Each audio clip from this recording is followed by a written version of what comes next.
Halo, saya Puspita, dosen pengampun Raja Massa dan Energi 1. Pada kesempatan kali ini merupakan video lanjutan dari video saya yang sebelumnya, yang mana saya akan melanjutkan penjelasan saya di neraca massa dengan reaksi kimia. Pada video sebelumnya atau pada topik pertemuan ke-6, kita telah membahas multiple reaction, yield, dan juga selectivity, serta balance on reactive process. Sementara pada topik pertemuan ke-7, kita akan membahas problem 450 dan 451 yang telah kalian selesaikan. Soal 450 adalah sebagai berikut, di mana di sini ada etan yang bereaksi dengan Cl2 membentuk monokloroetan. Kemudian monokloroetan bereaksi lagi dengan Cl2 membentuk dikloroetan. Yang A, kita ingin mencapai selektivitas yang maksimal monokloroetan dibandingkan dengan dimonokloroetannya. Desain reaktor seperti apa yang kita butuhkan? Konversi yang tinggi atau yang rendah terhadap etannya? Kemudian kita disuruh menjelaskan jawaban kita. Jawabannya adalah konversi yang rendah dan juga jumlah etan yang berlebih. Karena ketika di sini jumlah etannya berlebih, di sini banyak, kemudian konversinya rendah, secara logika berarti di sini kan akan terbentuk ini. Kemudian di sini karena konversinya rendah, maka etan sisa atau etan yang ada di bagian produk ini jumlahnya kan masih juga jumlahnya kan banyak. Nah, karena etan jumlahnya banyak yang ada di sini, dia akan bereaksi lagi dengan Cl2 akan membentuk monokloroetan. Nah, sementara ketika konversinya tinggi, berarti kan di sini semakin banyak terbentuk nih si monokloroetannya dibandingkan C2H6 atau etannya. Karena monokloroetan yang terbentuknya ini jumlahnya lebih banyak dibandingkan di sini karena konversinya tinggi, maka etan di produk atau etan sisa akan sedikit, sehingga yang bereaksi lagi dengan Cl2 adalah si monokloroetan. Ketika monokloroetan yang bereaksi lagi dengan Cl2, maka terbentuklah di sini dikloroetan. Nah, kalau misalnya kejadiannya seperti itu, maka selektivitasnya akan lebih banyak dikloroetan. Nah, kalau ingin memaksimalkan si selektivitas monokloroetan terhadap dikloroetan, ini dibuat berlebih, kemudian konversinya rendah, sehingga di sini akan terbentuk C2H6 atau sisanya C2H6. Kemudian dia akan bereaksi lagi dengan Cl2 sehingga akan terbentuk lagi monokloroetan. Begitu seterusnya sehingga selektivitas monokloroetannya akan lebih maksimal. Kemudian yang B yang kita ditanya adalah ambil basis 100 mol dari monokloroetan produksi. Asumsi bahwa fit hanya terdiri dari etan dan juga klorine. Nah, atau Cl2 itu tadi. Pertama kita disuruh membuat degree of freedom-nya atau DOF-nya menggunakan metode atomic species balance. Nah, di sini ini kan reaksi pertama yang ini. Etan plus Cl2 menghasilkan monokloroetan plus HCl. Kemudian monokloroetan bereaksi dengan Cl2 membentuk dikloroetan plus HCl. Basisnya adalah 100 mol dari produksi monokloroetan. Nah, di sini ditulis dulu pertama 100 mol monokloroetan. Kemudian yang input ada apa saja? Yang input kan ada etan dan juga Cl2. Di sini dibilang asumsinya hanya terdiri dari etan dan juga klorin. Berarti etannya sebagai N1, klorinnya sebagai N2. Lalu yang keluar di sini ada apa saja? Yang ada di keluar itu ada yang jelas etan sisa, kemudian HCl-nya, dan juga C2H5Cl2 atau dikloroetan. Nah, variabel yang tidak diketahui ada N1, N2, N3, N4, dan juga N5. Berarti ada 5 variabel yang tidak diketahui. Kemudian atomic species balance-nya itu ada apa saja? Ada C, H, dan Cl. Jadi atomnya minus 3 atomic balance. Sehingga DOF-nya adalah 2. Yang C, desain dari reaktor ketika yieldnya 15% konversi dari etan dan selektivitasnya adalah 14 mol monokloroetan per mol dikloroetan. Nah, abaikan di sini dengan abaikan jumlah klorin yang ada di produk gas. hitung juga fit rasio antara mol Cl2 per mol C2H6, mol Cl2 terhadap mol etannya, serta fractional yield dari monokoroetan. Penyelesaiannya di sini yang diketahui apa? Konversi selectivity. Nah, kita pakai dulu yang pertama dengan selectivity. Selectivity yang rumusnya adalah mol dari monokoroetan. Di sini yang diketahui adalah monokoroetan per dikloroetan. Nah, yang monokoroetan itu adalah produksi monokoroetan kan tadi menggunakan basis 100 mol. Selectivity-nya kita masukkan di sini adalah 14 mol. Nah, sementara produk dikloroetan kita simbolkan dengan N5, sehingga N5-nya akan didapatkan sekian.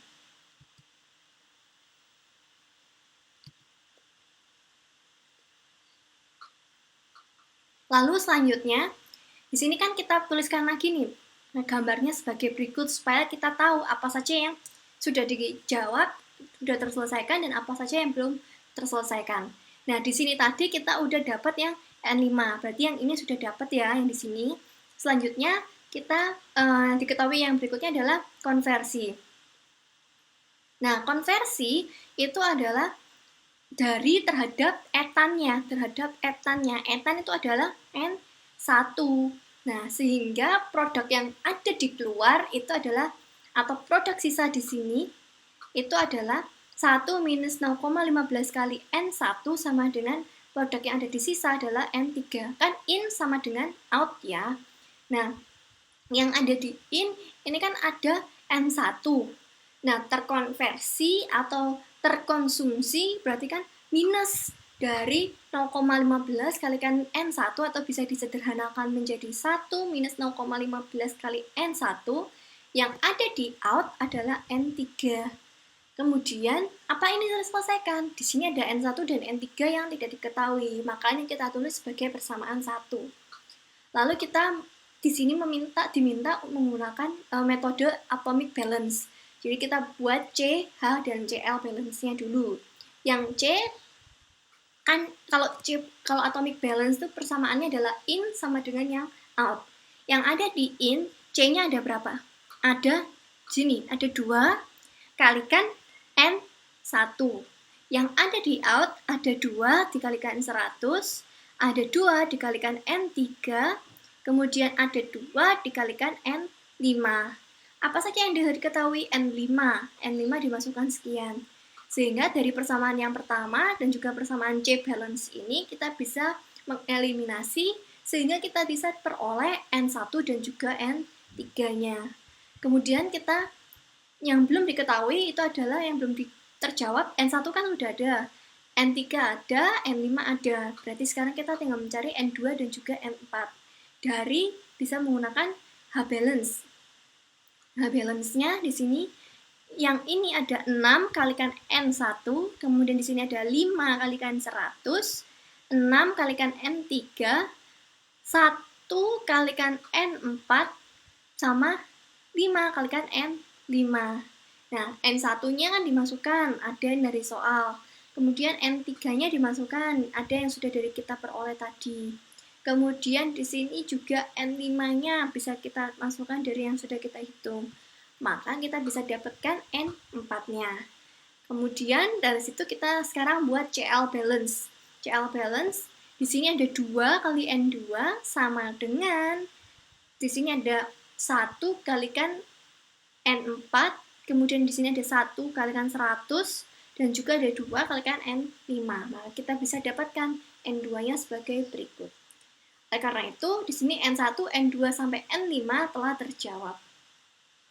Yang selanjutnya adalah kita cek LR atau limiting reactant dari mol fit per mol stoichiometry. Mol fit-nya di sini adalah N1 untuk C2H6 dan untuk Cl2 adalah N2. Kemudian kita inputkan di sini, kemudian per mol stoichiometriknya adalah di sini 1, begitu pula dengan Cl adalah 1. Ini kita dapat seperti ini. Lalu kita cek dari ini, perbandingan kedua ini, ternyata Cl2 yang lebih kecil dibandingkan terhadap C2H6. Oleh karena itu, Cl2-nya adalah sebagai limiting reactant. Kemudian kita ditanya, fit rasionya. Fit rasio Cl2 terhadap C2H6. Tinggal mol Cl2 awal atau N2 per N1. Maka kita peroleh sebagai berikut. Kemudian kita ditanya jumlah maksimal possible, jumlah maksimal dari monokloretan yang terbentuk atau mol maksimalnya itu adalah dengan cara di sini adalah N2 dikalikan mol stoikiometri dari monokloretan per mol stoikiometri dari Cl2. Di sini ya, semua koefisiennya adalah 1. Di sini 1, 1. Maka diperoleh mol maksimalnya adalah sebagai berikut. Maka fraksional yield-nya adalah tinggal di sini adalah monokloretan per mol maksimal, maka diperoleh fraksional yield-nya adalah sebagai berikut.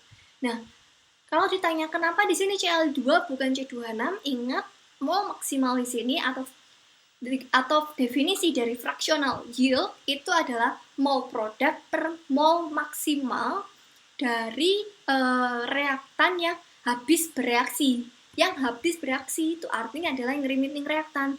Yang limiting reaktan adalah Cl2. Maka di sini perbandingannya atau mol yang digunakan adalah molnya Cl2.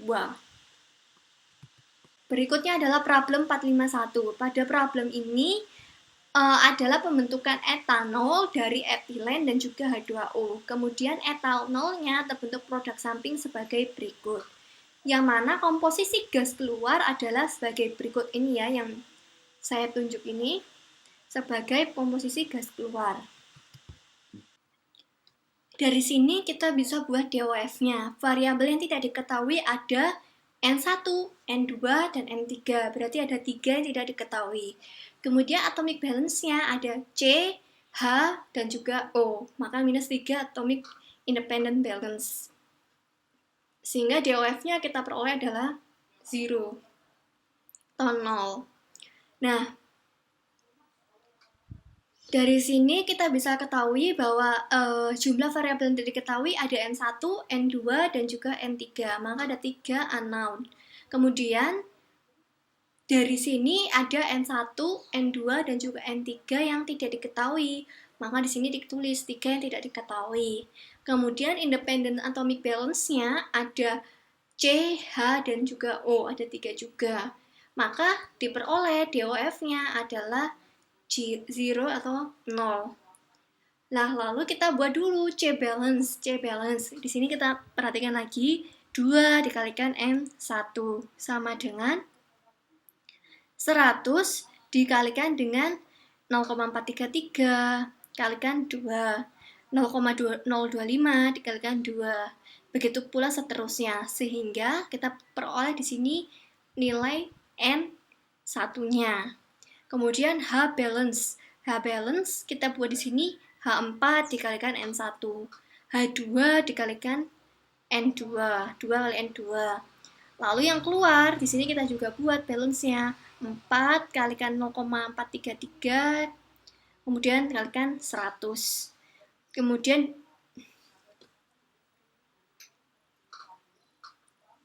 selanjutnya kita buat C balance-nya. C balance di sini diketahui 2 kalikan N1. Terus kemudian sama dengan yang keluar, kita tulis dulu molnya ada 100 mol. Kemudian di sini ada 2 dikalikan 0,433. 2 kalikan 0,025 dan seterusnya. Lalu untuk yang H balance, sini ada 4 dikalikan N1, 2 kalikan N2. Sama dengan 100 mol yang ditulis dulu di depan. Kemudian buka kurung. Ini 4 dikalikan yang 0,433. 5 dikalikan 0,025. Dan seterusnya.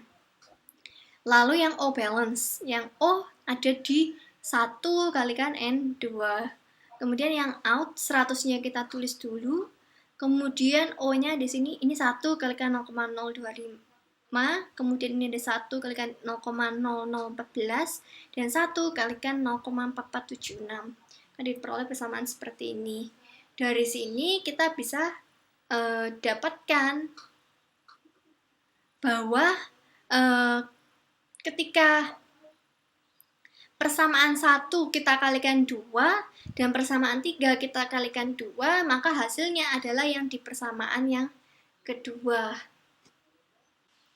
Selanjutnya yang B, yang pertama ditanyakan adalah komposisi molar yang masuk ke dalam reaktor.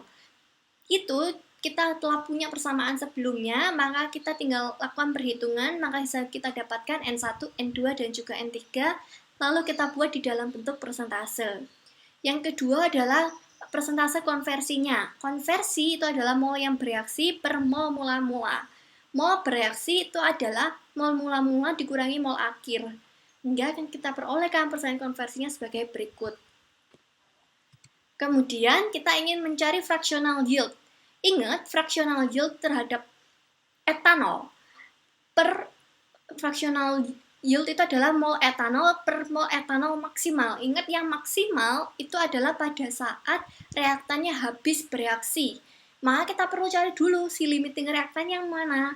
Setelah kita cari, ternyata limiting reaktannya itu adalah yang si etilen. Maka di sini mol etilennya dikalikan mol stoikiometri dari etanol per mol stoikiometri dari etilen.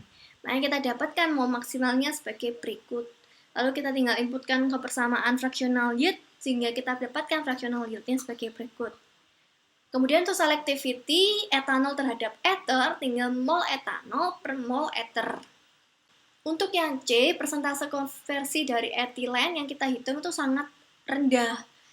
Kenapa? Menurut kalian kenapa reaktornya didesain sebagai berikut? Nah, hal ini konversinya dijaga tetap rendah supaya seperti yang tadi, etanol yang terbentuk di dalam reaktor itu kan cukup panjang waktunya, sehingga etanol yang terbentuk akan lebih signifikan terhadap ethernya.